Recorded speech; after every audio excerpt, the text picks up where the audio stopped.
We rejoice today that God is doing great things for us as we grow our international movement by ordaining 3 new women bishops.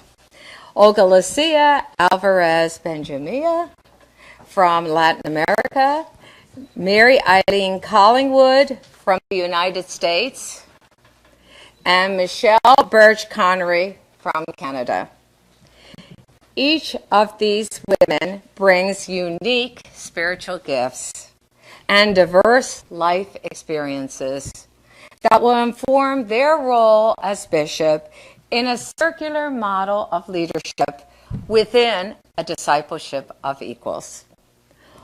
Olga Lucia Alvarez Benjamia of Medellin, Colombia, shares that her mission as bishop in Latin America will be to foster an inclusive community where the gifts of the people will rise up to break the bonds of clericalism and to grow a community of empowerment. She writes, "It is with God's strength that I encourage the growth of the church through faith and Christian values based on the gospel teachings of justice and equality in an inclusive and true way to expand priesthood as a service in the church." Mary Eileen Collingwood from Hudson, Ohio, has a background in education and ministry that has put her in touch with the operative mindset and working structure of the church, and is keenly aware of the necessity for reform. Mary has focused her energy toward living the vision of women as equal partners in policy making, teaching, leadership, and ordained ministry in the Roman Catholic Church. She has a confident demeanor and clearly articulates her thoughts that are anchored in her deep spirituality.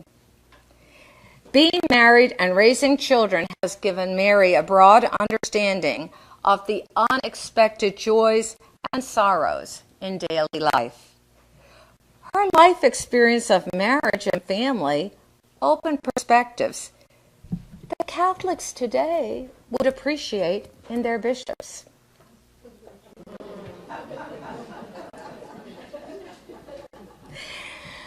Michelle Birch Connery of Windsor, Canada, celebrated her 10th anniversary as Canada's first woman priest on July 25th.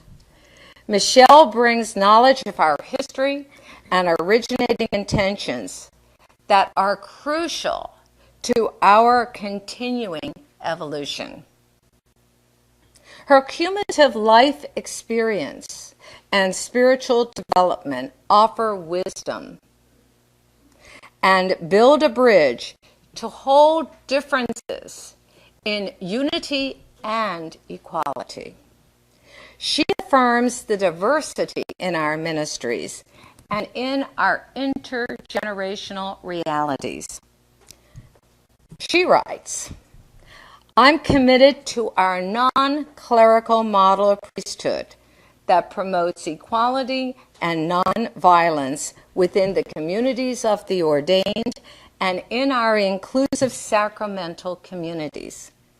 In these discipleship of equals, faith communities, we meet in the heart of Christ and thrive in the vitality of our shared unconditional love." In the Magnificat, which Mary sang so beautifully, Mary, Mother of Jesus, proclaims God's faithful love for the fullness of life, especially for the powerless and downtrodden. Mary's words echo the prophet's message that continue to challenge us today to speak truth to power, to challenge discrimination, and work for justice. Like Mary, we too proclaim that God is doing great things for us.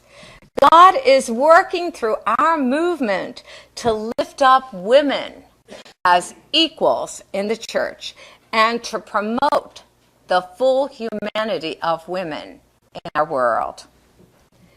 We believe that women's rights are human rights and that gender equality is the will of God for everyone. In Genesis chapter 1, verse 17, we read, "Humankind was created as God's reflection. In the divine image, God created them. Female and male, God made them." In a recent TED Talk entitled, "Why I Believe Mistreatment of Women is the #1 Human Rights Abuse," Jimmy Carter maintains that the misinterpretation of religious scriptures is a strong, determining factor in violence and discrimination against women worldwide. Carter says, that is an all-pervasive problem because men can exert that power. And if an abusive husband or employer, for instance, wants to cheat women, they can say that if women are not equal in the eyes of God, why should I treat them as equals myself? The belief that God is male and that men are created more in God's image than women is the foundation of this misogynist attitude, that men are superior and women are inferior. While we know that language about the Holy One is metaphorical and limited, the use of exclusive language and male-only images puts God in a man's box only. That elevates man to the status of God. Such idolatry reinforces sexist attitudes and practices that have been taught by the church for centuries. Women have too often internalized this oppressive thinking and accepted their own subordinate status. But today, feminist theologians are expanding our God language to include God as she. In the Bible, we encounter a rich array of feminine images for the divine. Holy wisdom is translated in Greek and Hebrew as feminine, Sophia in Greek, and Chokmah in Hebrew.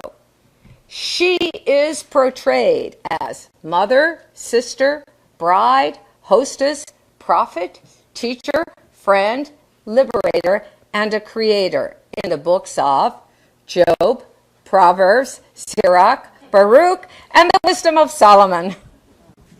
In our first reading, Sophia permeates all living things, enters into holy souls, and makes them friends of God. In this encounter with the feminine divine, we are reminded of our call to care for the earth.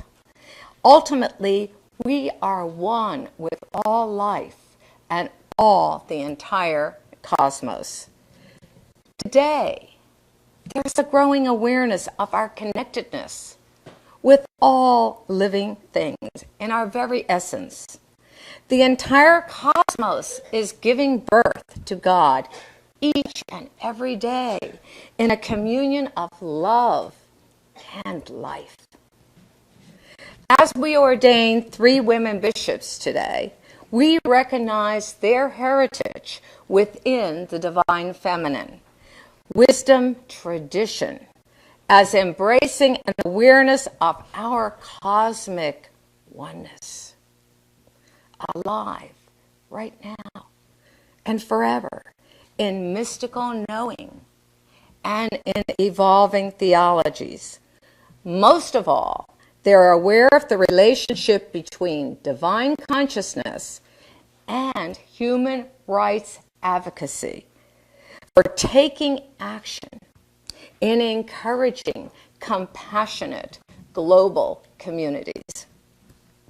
Our bishops, together with our ARCWP community and the church, are emerging and evolving into a companionship of empowerment in a community of disciples and equals. Our international movement began in 2002 when 7 courageous women were ordained on the Danube. Today we are blessed to have 2 of these fabulous women in our midst, Christine Meyer-Lumisberger and Dagmar Celeste. We honor you and thank you.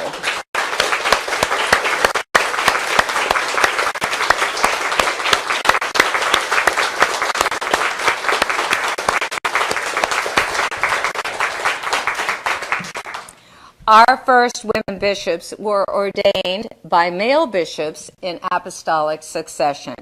Therefore, our orders are valid. We are disobeying an unjust, man-made church law that discriminates against women. In 2015, our worldwide Roman Catholic women priest membership is 215. The good news is women priests are changing the church one inclusive community at a time. The good news is us, all of us, working together. We now serve more than 75 faith communities. In 2014, I ordained 22 priests and deacons. And now, halfway through 2015, I have ordained 19. I am so happy to have 3 more women bishops. This is so exciting.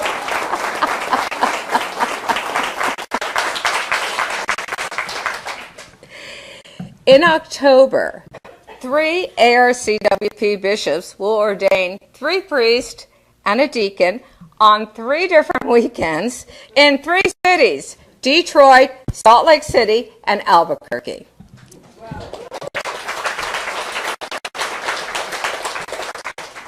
There is no shortage of vocations. The bishop's primary function is to ordain deacons, priests, and bishops to serve inclusive ecclesial communities in mutual partnership. Our vision is a circular model united with the people we serve. Hence, the bishop ordains and is also an enthusiastic communicator of our renewed vision. We do not have dioceses or exercise jurisdiction over anyone or anything. Thank God.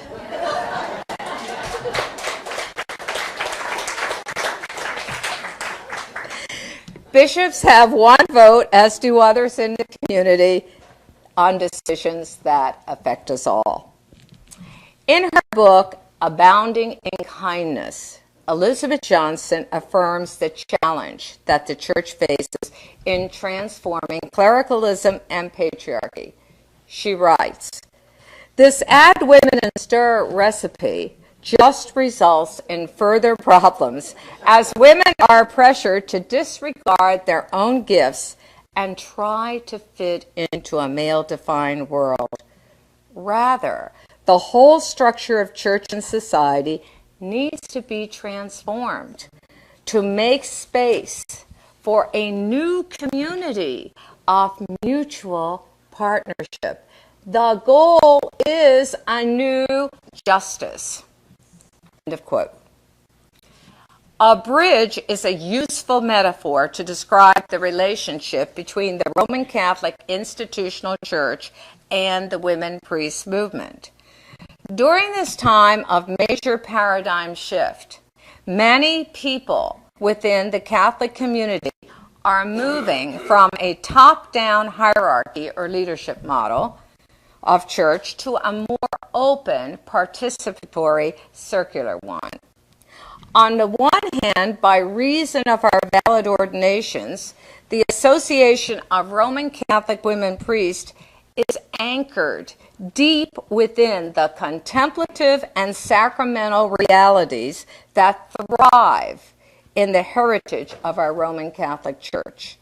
As we ordain using the rites of the Roman Catholic Church, preside at sacramental liturgies, live the mystical, prophetic, and social justice teachings of the Church, we carry forward the best that still lives in the Church we love. On the other hand, we are connected with those who are living as disciples and equals in inclusive grassroots communities that are rising up from the teaching of Vatican II while redefining future church. Our challenge is to cross the bridge that enables us to encounter the dissonance between different church cultures.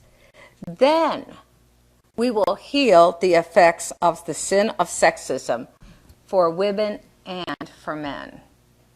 In order to become whole, we need women in every area of church life and in all ministries, including women priests. During this creative and chaotic time, the Association of Roman Catholic Women Priests is a bridge that provides the means for evolving a more equal and just church. The institutional church teaches that a priest must be in persona Christi, in the image of Christ. As women priests preside at the table of worship, we are visible reminders that women are full equals and all the baptized are created in the image of Christ.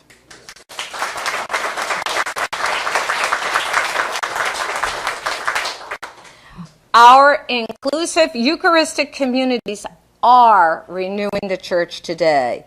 We often have dialogue homilies to honor the Spirit of God speaking in the entire community, not only in the homilist, who in most Catholic churches is a deacon or priest. The whole body of Christ, all the baptized, celebrate sacraments, not the ordained alone. In many of our inclusive communities, for example, the presiders at our Eucharistic liturgies are two people, one ordained and one non-ordained. It was not until the 13th century that the church required an ordained priest to consecrate Eucharist. Let's share that rich history with everyone in our church.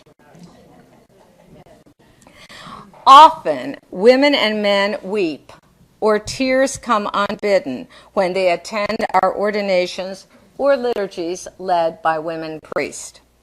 It is a deeply moving experience to hear the ancient litany of the saints and to see women prostrate before the altar on their ordination day.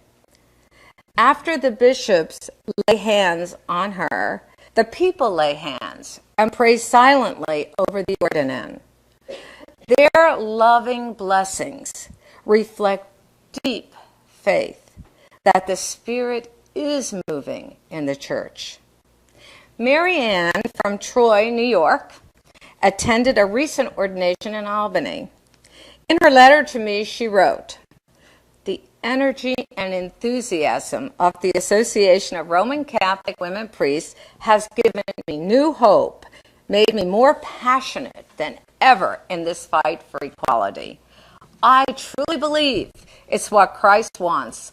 I know in my heart that God is pleased and is rejoicing in you and in all the men and women who have answered God's call to service." Many people are excited that Pope Francis is coming to the World Meeting on the Families in Philadelphia this weekend. We are too. and we have shown it this past week. Pope Francis, the Association of Roman Catholic Women Priests, welcomes you to our land.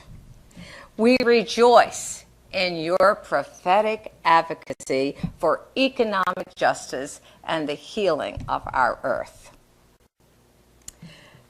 Since women comprise half of the membership of the world and of the church, we firmly believe that gender equality be a top priority in Francis's justice agenda.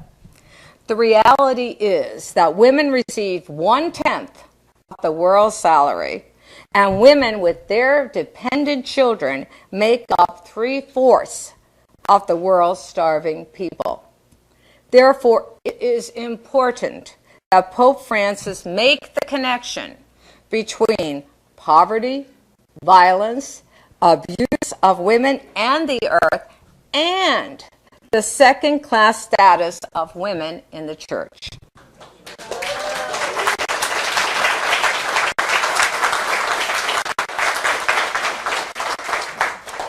If the earth is to be healed, for instance, then women must be able to control their fertility.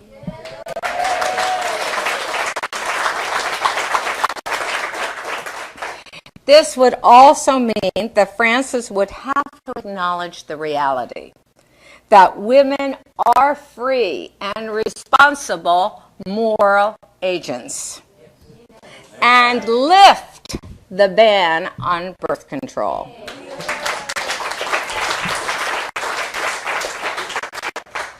We call on Pope Francis to affirm women priests as beloved members of the church and to lift all excommunications and punishments against women priests and our supporters.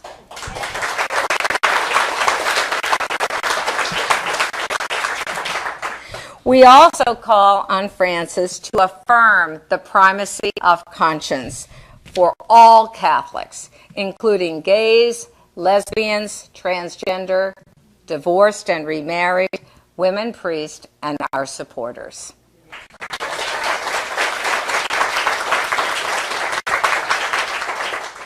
By these actions, Pope Francis can open the way to deep healing in the Catholic Church of today and for the future.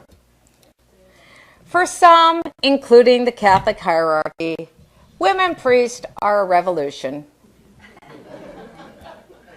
The time has come for a holy shakeup to bring new life, creativity, and justice to our church and beyond. Amen. We rejoice now as we ordain 3 new bishops, Olga Lucia, Mary, and Michelle. They will ordain future deacons, priests, and bishops to serve inclusive communities where all are equal and all are welcome. Let us celebrate the gifts of women's spirit rising to liberate, heal, and transform our church and world.